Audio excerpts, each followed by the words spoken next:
s'il se débrouille bien, le fils de François. Pourquoi pas? Mais va jeter un coup d'œil au café.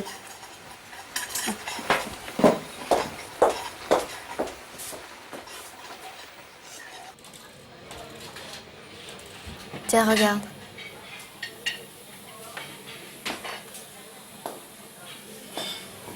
Et voilà votre addition. Merci. Ah oui, je vous apporte tout de suite votre jus d'orange, madame. Alors, un thé, une bière, ça fait 26 francs 50. Oh, excusez-moi, 4 euros.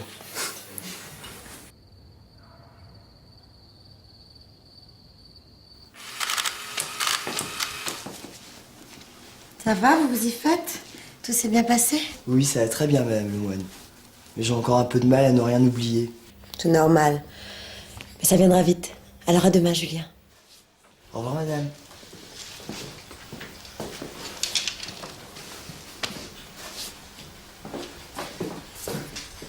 Ça a bien marché ce soir. Oui, il y avait un peu plus de monde et la clientèle était plus jeune. J'y vais.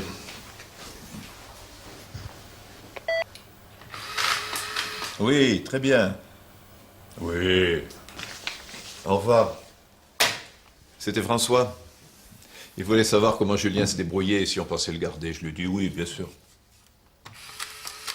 20 couverts en semaine, c'est pas mal. Ouais. On a fait 4500 francs. On va pouvoir faire réparer la chaudière. Non, bah, si tu commences comme ça, on ne va pas les garder longtemps, nos bénéfices.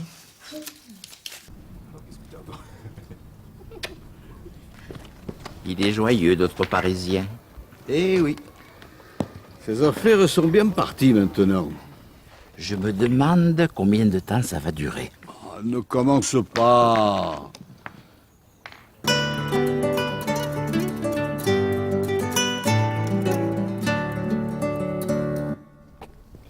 Bonjour Joseph. Bonjour Raymond. Bonjour, monsieur le moine. Ah, ne m'appelez pas le moine. Appelez-moi Bernard. On se connaît bien maintenant. Dites, ma chaudière a besoin d'être réparée. Vous connaissez un bon plombier? Un bon plombier, c'est difficile à trouver. On devrait demander à Charles Cazeneuve s'il se déplace jusqu'ici. De Toulon? Oh ben ça m'étonnerait. Alors qu'est-ce que je fais? La chaudière est posée depuis plus de 20 ans. Remarquez, si elle a tenu 20 ans, je ne vois pas pourquoi elle ne tiendrait pas un hiver de plus. Il ne faut pas qu'il prenne de risques. Mais j'y pense. Il y a le petit Pierre. Le fils de Marcel. C'est un bon plombier. Et il est sérieux. Et oui, il a raison.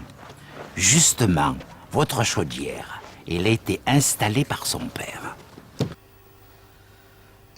Moi, je veux bien la réparer, mais je ne peux pas vous dire combien de temps ça tiendra. Est-ce que vous pouvez me faire 2 devis, même approximatifs? Un pour la réparation, un autre pour la nouvelle chaudière. Ils peuvent s'être faits tout de suite, si vous voulez. D'accord. Ben, venez vous asseoir, vous serez mieux.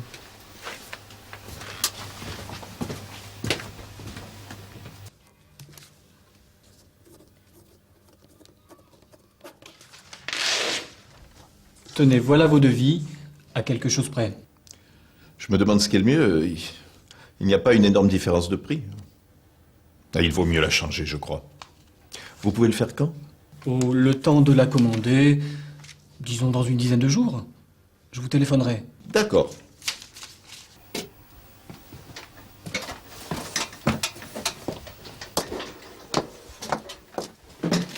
Vous en aurez pour longtemps? Jusqu'à ce soir. Je pensais venir plus tôt, mais j'ai été retenu sur un chantier. Dites, pourquoi vous ne m'avez pas dit que vous alliez quitter le village? Ça ne valait peut-être pas la peine de changer la chaudière? Quitter le village? Qui vous a raconté ça? J'ai entendu dire que vos affaires ne marchaient pas très fort et que vous vouliez remonter à Paris. Remarquez, moi, je ne veux pas me mêler de ce qui ne me regarde pas. Quitter le village? J'aimerais bien savoir qui peut raconter ça. Un jaloux? C'est bon signe. C'est que nos affaires commencent vraiment à bien marcher.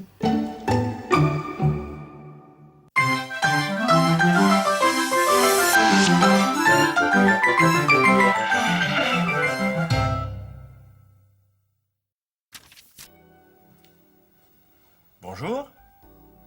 Aujourd'hui, parlons de l'interrogation indirecte. Les interrogations indirectes sont introduites par des expressions comme « je me demande »,« il veut savoir »,« nous aimerions savoir ». Prenons des exemples. Combien de temps est-ce que ça va durer?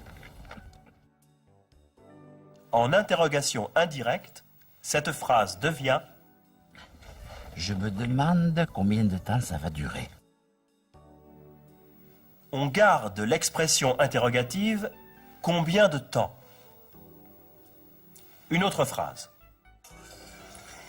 Est-ce qu'il se débrouille bien, le fils de François? Devient Je me demande s'il se débrouille bien, le fils de François.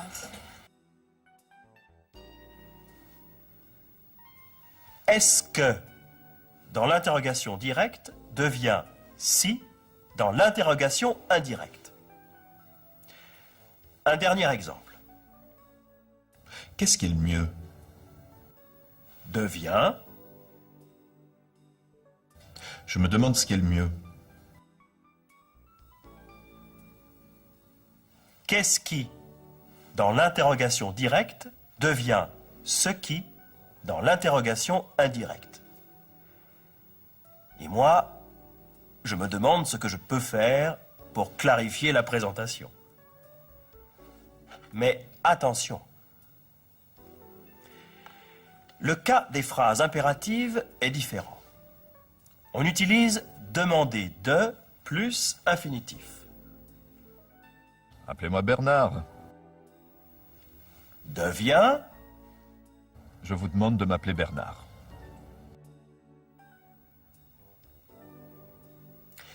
Enfin, si c'est une autre personne qui rapporte ces paroles, la phrase devient il leur demande de l'appeler Bernard. Le deuxième verbe est toujours à l'infinitif, mais le pronom change. Et moi, je vous demande de bien réfléchir à ces formes.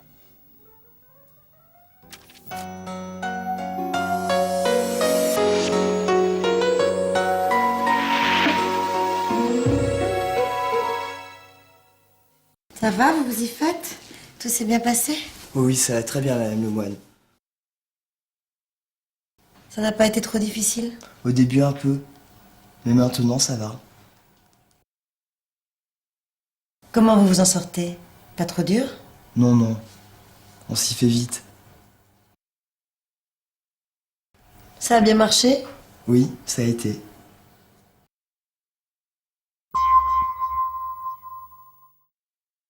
Oui, c'est normal, mais ça viendra vite. Ne vous en faites pas, vous apprendrez vite. Je vous fais confiance, vous y arriverez. Je ne me fais pas de soucis pour vous.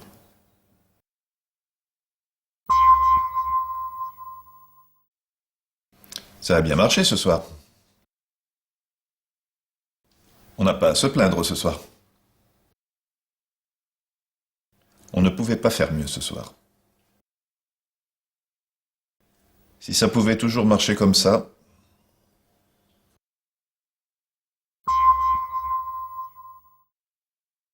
Remarquez, moi, je ne veux pas me mêler de ce qui ne me regarde pas. C'est vous que ça regarde. Hein.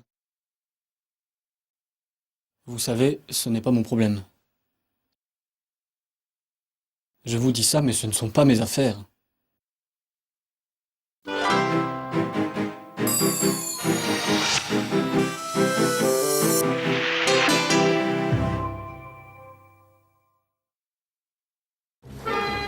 Avec ses 3 millions d'habitants, Montréal est la plus grande ville francophone après Paris.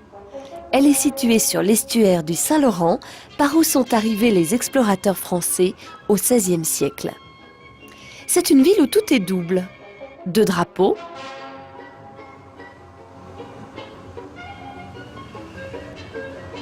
deux langues, double affichage, journaux dans les deux langues, double système bancaire,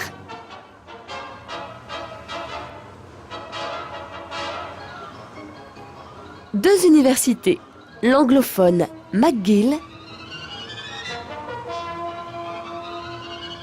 et l'Université du Québec à Montréal, la francophone.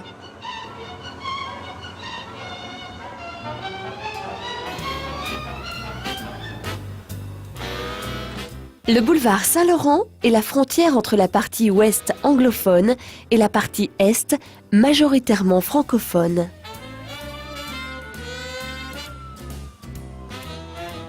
La devise « Je me souviens » rappelle la découverte du Québec par les Français.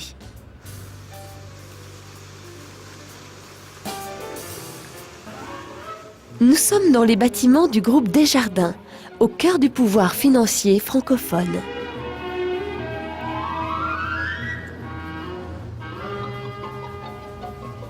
Pour les Canadiens de langue française, le nombre 101 est un nombre magique. C'est celui de la loi qui impose que les affichages soient tous faits en deux langues, avec l'obligation d'inscrire le français en premier dans les affichages publics.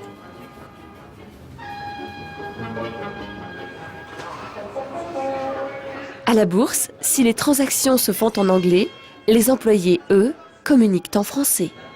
Ok, je le rappelle. Merci, bonjour. Et les nouveaux immigrants reçoivent gratuitement des cours de français.